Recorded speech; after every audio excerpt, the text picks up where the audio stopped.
Hey guys, Drifter here. Welcome to Modern Warfare in Depth. In today's episode, I'm going to be reviewing the MP7 submachine gun. All of the gameplay that you're going to get to see today is overall better than most of the gameplay that you've seen, even though I'm doing crossplay, even though I'm playing in high skill and PC lobbies. And the reason for that is that the MP7 is one of the best SMGs and one of the best weapons in the entire game, but it's just often overlooked. People really gravitate toward the M4 and the MP5 for a lot of reasons. However, I'm going to say that the MP7 might be better than the MP5 depending on your preferences. People like the MP5 because it's a 3-shot kill, it's got good range. Some people like the type of recoil it has, but I think the MP7 is a very strong competitor for best SMG in the game. One thing it's not very strong at is damage. It is a very, very low damage weapon, one of the lowest in Modern Warfare. It'll deal 25 damage per shot up close and decrease down to 16 damage per shot at long ranges, which means that it will take between 4 and 7 shots to kill. Yes, believe it or not, there is a weapon that can take 7 shots to kill in Modern Warfare even when you're not lagging, and that's not ideal. That's not what you want to see. There's a lot of weapons in this game that kill in 3 shots or kill almost instantly or feel instant, and the MP7 just isn't one of them. That's by far the weakest part of this entire gun. The hit multipliers don't help it very much. You've got a standard 1.6 multiplier for the head. You've got nothing at all for the upper chest, unlike some of the other SMGs, and the limbs are 0.9x. So if you're shooting somebody in the limbs, you're going to be dealing a little bit less than optimal damage and typically need 1 more shot to kill. The MP7 is, however, very consistently either 4 or 5 shots to kill at any reasonable range. Yes, there are instances where you can shoot people in the legs at long ranges and it takes a bunch of shots, but for the most part, if you're using this weapon as a close quarters weapon or you're accurate at ranges, you should expect 4 or 5 shots to kill most of the time, which is consistent and isn't that bad. The next thing I want to do is talk about said ranges, which is going to take a little bit, and I wanted to give you a brief example of what 10 meters looks like.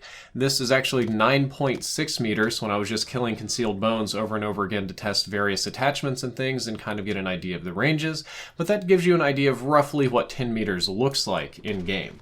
So the MP7's maximum 4-shot kill range on the base weapon is 7.5 meters. If you put the FSS strike barrel on the weapon, it goes up to 10 meters, which is a pretty big 25% jump. The FSS recon barrel goes up to 12 meters, which is an almost doubling.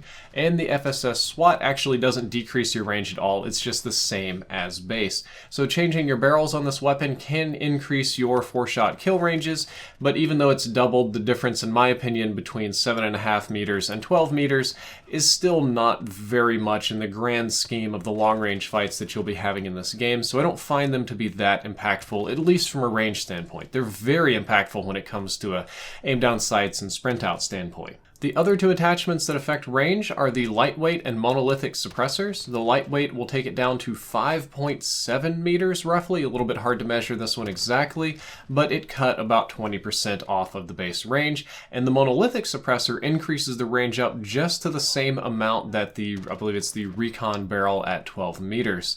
And one interesting thing about this is I thought that I could stack attachments and give it like really crazy range, but even stacking attachments never got me more than a 12 meter 4-shot kill for some reason. I'm assuming the developers put a cap on the maximum 4-shot kill range of the MP7 to sort of limit its abilities and keep it from being dominant if people ran like monolithic suppressor plus one of the longer barrels, because then it would just have crazy range. But so there's a cap. So generally if you're looking for range, you want to pick one or the other. Picking both won't help you. Rate of fire is 950 rounds per minute, which is the fastest firing weapon in the entire game. I will add a little like mental asterisk there in that the FR556 or the FAMAS technically bursts at slightly over 1,000 rounds per minute, but that's only of the bursts, and if you include the downtime and a little delay between bursts, it's slower. But when it comes to full auto, nothing competes with the MP7. This is your bullet hose in Modern Warfare. This is your go-to spray and pray god tier weapon for hip fire and all things of that nature. It's almost like the Scorpion in a lot of ways, and the high rate of fire is similar to other MP7 MP7s in other Call of Duty games. What this means is that despite having low damage, it's still among the fastest killing weapons in Modern Warfare. As a matter of fact, it's actually the fastest killing submachine gun as well, but only by a little bit. The MP5 is only just a little bit slower killing. So your time to kill on this weapon is fantastic, or I would say it's fantastic at close ranges only. It drops off to being more mediocre and then kind of not so great at long ranges, but you're not supposed to be using this weapon at long ranges, so I don't think it's going to matter as much. Just do keep in mind that even though you're getting a lot of hit markers and it may seem like you're wasting your time and you're shooting pellets, then the damage is low, that you are still going to kill people very fast. The only major weakness of the MP7 is that the damage per bullet is really low, but the time to kill and DPS and all of his other stats are still fantastic because the rate of fire is so high. The next thing I want to talk about is the handling stats. We're going to talk a lot about handling stats today because they're very important on this weapon. The MP7 has a base aim down sights time of 200 milliseconds, which is overall pretty fast for Modern Warfare. If you put on the strike barrel, it goes up to 233, roughly 2 frames. If you put on the FSS Recon, it goes up to 266, just a few more frames. Or if you put on the FSS Squat, it roughly reduces it by 1 frame, or 183 milliseconds. You can see the exact numbers there on the screen. So picking a barrel will affect your aim down sights time, which for a weapon that you should be rushing with is going to be very important.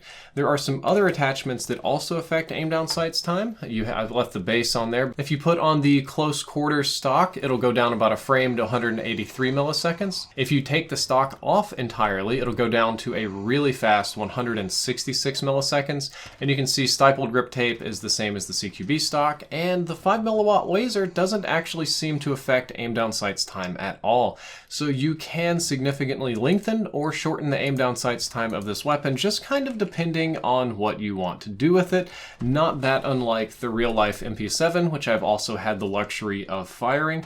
And I think I'm just going to not talk about the real guns too much because even though I've handled and fired and reloaded and stripped down a lot of these weapons in real life, I can never be good enough to compete with the gun experts in the comment section, so I will just say I found the real life MP7 to be heavier than expected, to have higher recoil than expected, and that the iron sights were actually similar to how they were in game, so it was functional, but I didn't like the recoil. It kicked a little bit more for me in real life than I was kind of expecting it to, and generally I prefer 9mm submachine guns like, say, an Uzi or an MP5. MP5's really nice. So that's all for this section of In-Depth. We're going to be talking a lot about aim down sights, mobility, handling, and best classes in the next section, but first, I want to let you guys know that Astro Gaming is having a huge Black Friday sale, both in-store for Best Buy, for GameStop, for Target, and it just fries anywhere that carries their products. And they're having a huge online sale for Black Friday. So if any of you have been holding out on purchasing an Astro headset or controller or accessory or anything, now is the absolute best time. And let's hit you with one of my favorite promos that I've filmed so far. So if you're like me, you probably do a lot of shopping on Black Friday. So today on Black Friday, Jessica and I'm sorry, no, you're not Jessica, you're Bowsette, right? Bowsette and Waluigi decided to go to GameStop. I'm gonna walk backwards and try not to run into anything so that we can tell you about the amazing deals that Astro Gaming has to offer on their headsets. Don't you love cosplaying in public? Isn't it the most entertaining thing that is in no way bad for people that have social anxiety? Mm-hmm. Don't forget to check out the Astro A10s, which will be $10 off, making them $49.99. Instead of? $59.99. So you're going to save 17%. That's pretty good. Wah! Wah, wah, wah, wah! Wah! Wah! Wah! Okay, how about I do one in English? If you want to save even more, the Call of Duty Edition Astro A10s are going to drop from $69.99 down to $49.99, which is roughly 30% off. And these are the ones that I have at home, so not a bad deal at all. Wah! Wah wah! Astro A20s are all going to be $99.99. Regular price is $129.99, and the special edition Call of Duty ones are $139.99. But they're all going to be $99.99. The Astro A40s, A40 with mix amp bundles, and A50s are all going to be 20% off this year if you go to GameStop for Black Friday. And unfortunately, I can't hold those. I can't have my girl here present those to you because for whatever reason, when people walk into stores unannounced in really weird cosplay, they tend not to hand you $250. They'll be $210 headsets on Black Friday. One bit of bad news, and that's that the C40 TR controllers, unfortunately, are not going to be on sale. Astro has kind of decided that this product cannot get a price cut for reasons that they actually would not tell me about. I know a lot of you wanted to get the controller and have been kind of waiting for Black Friday. Unfortunately, even on Black Friday, you're going to have to pay full price for the C40 TR, but personally, I think they're worth it. This is what I use literally every single day at home. Now that we're back home in the Mushroom Kingdom, I can tell you that there is an online sale today as well. Black Friday, Cyber Monday, all week long. It's basically 25% off everything on the Astro store, which you can access with the link down there below in the description. They kind of like to keep whole numbers, like round numbers, so some might be 26% off or 23% off. But the goal was to knock a quarter or 25% off of all Astro products, A50s, A40s, A20s, A10s, everything, all the accessories, all the Halo and COD and different editions. If you wanted an Astro product, shirts, jackets, the backpacks, if you wanted any Astro product, now is the best time to pick it up because it's all 25% off. My 5% off does not apply. It's not going to count for that one, but I'm not worried about... Uh-oh. I think my mustache finally bit the... yeah, it barely hung on all day. I can't believe it made it through breakfast. But if you've wanted to pick up anything Astro related, now is absolutely the best time. And if you do so with the link down there below in the description, that helps me out as well. Well, that's about all that. You know the drill. You got, roughly 30% off in stores, 25% off online. My 5% discount link may or may not apply. I have no idea how they coded it. But if you want to pick up a headset to support me this fall, that would be fantastic. So let's talk about the rest of the MP7. The MP7 also is a very fast sprint out time weapon in that you can shoot really quickly from sprinting. There's not a lot of delay. The base sprint out time I measured at 166 milliseconds, which is really fast in Modern Warfare. For a lot of people, that's going to feel close to instant. And when you put various attachments on it, I found that in this first set of attachments, all of them just went down a couple of frames. So the SWAT, the no stock, and the stippled grip all dropped it down to 133 milliseconds, which did make it faster. Interestingly though, stacking a whole bunch of attachments to give me like a super fast or like God tier aimed sprint out time didn't really seem to work. It seems like it was capped at 133 milliseconds. I couldn't get it any faster than that. Perhaps I did it incorrectly, but I think that this, like the range, is just sort of a balancing cap to keep it from being completely broken. So when it comes to these attachments, you're not going to need to choose multiple of them or more than one unless you're putting other stuff on there. So if you put a sight on that's going to slow down your aim down sights and sprint out times and your handling, then maybe put 2 on there. But if you're not putting on attachments that affect either of those, then you can just put on one of them and get all of the best value. The MP7 is a really fast and really snappy weapon that can be even faster with attachments. And I think that's really the strength of this weapon, is how quickly it can aim down sights and especially how quickly it can sprint out, and you can really snap onto target very, very quickly. It makes it, in my opinion, one of the best rushing weapons in the game and one of the best just general aggressive play weapons in the game. And of note, recoil altering attachments only have a very minor effect on the MP7. So all these things that say minus recoil control or plus recoil control, none of them seem to matter very much. As a quick example, here is a recoil test I did with what's going to be the most common recoil changing attachments. You can see that between the 3 barrels, there's very little difference whatsoever, and especially the SWAT barrel doesn't have recoil that's any worse than the base or the ones that are supposed to have good recoil. It's still quite nice, even though it says negative recoil control. And the compensator's a little bit better, but it's not crazy better. It's not the most amazing thing I've ever seen. And the same is true for attachments that make your recoil worse. They might make it like 5 or 10% worse. It's very, very minor in the grand scheme of things. And I also believe that the recoil on the MP7 is very predictable and it's easy for anyone to control. I believe the more technical word would be that it is precise. It does pretty much the same thing every single time. It's almost entirely vertical with a little bit of rightward drift to it. It doesn't bobble left and right too much, so it's really easy to predict where your next shots are going to go. And it doesn't take a whole lot of playtime for this weapon for you to get a very good feel of it and begin to master the pattern. With practice, you can challenge rifle users at surprising ranges. In some instances, in some of the gameplays that you've seen here or elsewhere, I've been able to pick off snipers that just kind of don't know what they're doing because I'm able to predict the recoil and get a couple of shots in, and that is fantastic. Having good recoil is something that I will just never complain about. I also won't complain about the magazine size because it's quite nice. It has a base magazine of 40, which is higher than most of the submachine guns in this game, and it can be increased up to 50 or up to a 60 round magazine, which is pretty awesome, and that's the one that I ran on my close quarters class because I was spraying and praying and getting very, very aggressive. It does slow down the reload time when you run the bigger mags, but in my opinion it's often worth it depending on exactly what you want to do. And speaking of reload times, the reload times are very fast for SMGs. The empty reload time is 1.30 seconds, and if you're going to do a full reload, it's just a couple of frames slower at 1.47 seconds. Oddly, most of the other submachine guns have slower reload times than this, so this is pretty nice overall. I mean, obviously it's slower with the bigger mags and stuff, but it's nice that your weapon reloads fast. In that case, I would say you probably won't be needing sleight of hand as much. And I also believe that the iron sights are quite good too. I don't really need a red dot on this weapon to aim well or perform well.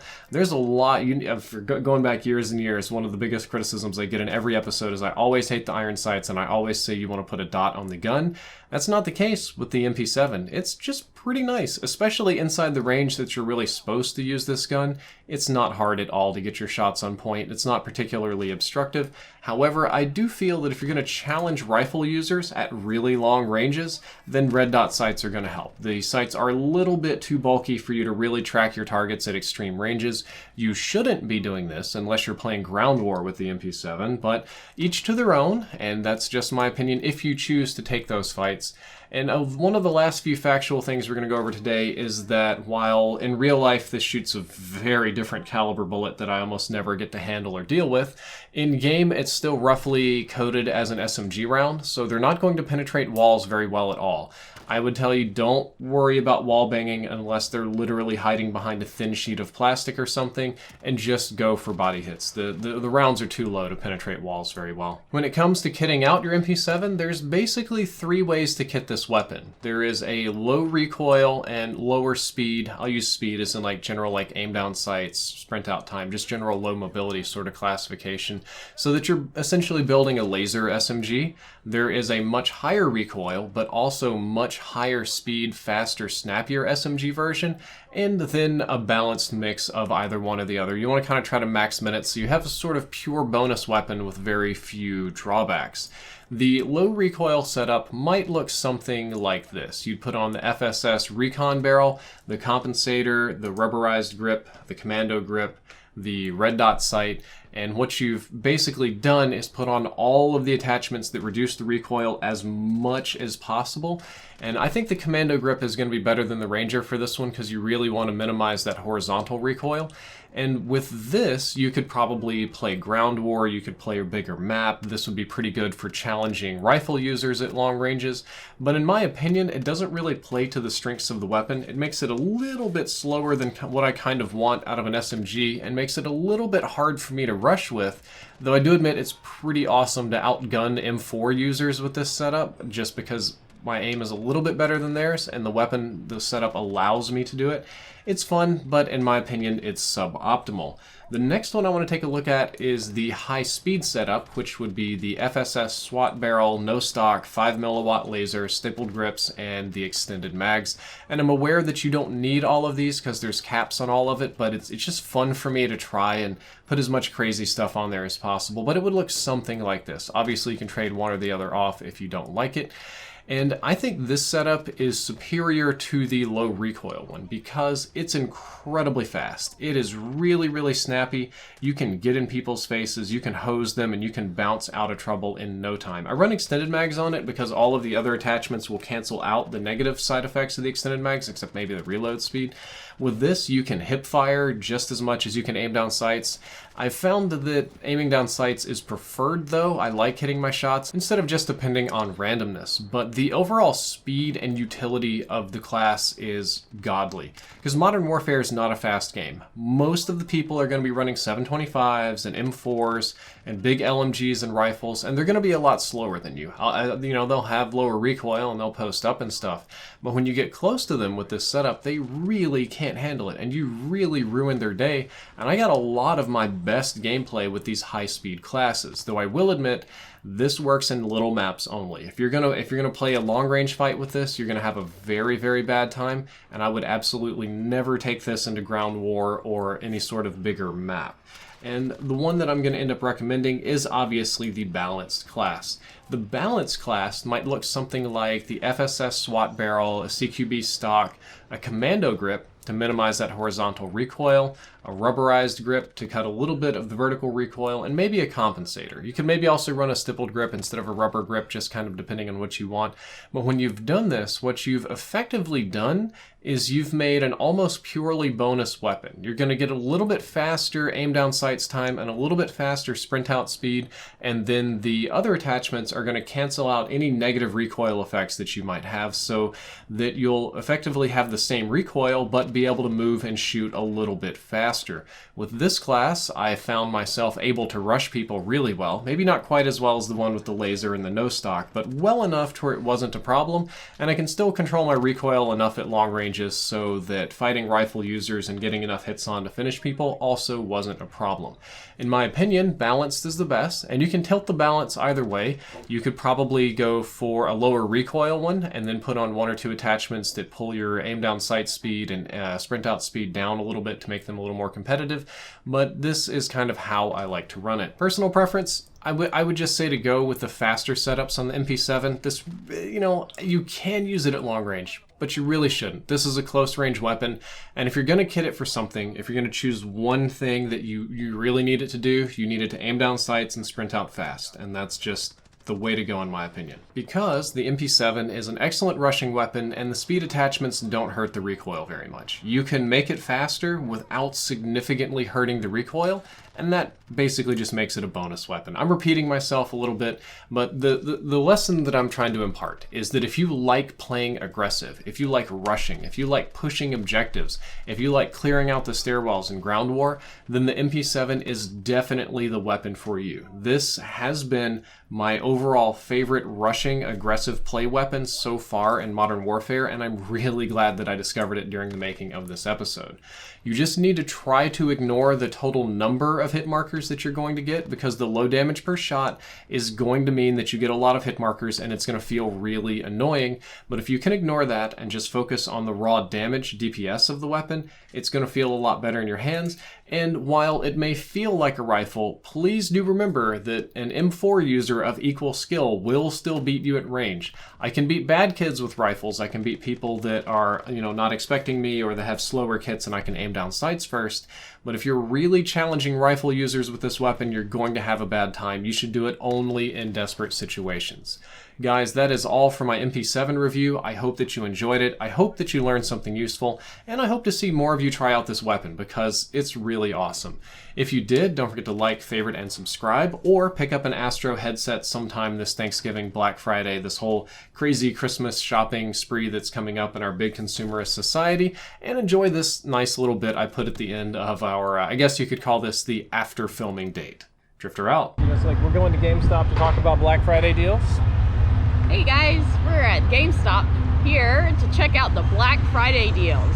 Wow! What's up? Yep. Ain't nothing like getting out of my little man cave and going out into the real world. I might actually get some vitamin D from the sun, but I'm kind of wearing all blue today, so maybe not so much. Besides, I just kind of like seeing you in cosplay. I think this should be your normal everyday look. You want to hit the town? Eh. Come on, you know you want to hit the town. I keep running into everything. Yeah, but that's what makes it cute. Oh, my horns are too big. Hey, my horns are getting too big looking at you. Ew, no, that's terrible. Yes. So we ordered fancy donut holes, and I'm gonna see if I can actually eat food with the mustache on. Oh yes, I love a whole bunch of white cream in my mouth. I think they're really good. I think the mustache is falling off. In cosplay. Eating in cosplay is hard. No, it's not. Mm-hmm. I do this all the time. This is literally Strawberry, what I do. see. Yes. Okay, Oh, it's hot. show me. Okay, how did you not just... So I thought that in order to avoid smearing your lipstick, you would just shove the whole thing in your mouth. This lipstick doesn't come off. No? Nope. I dare you to touch that to your lips then. What? What kind of black magic is this? Expensive makeup. You sure you're not a necromancer?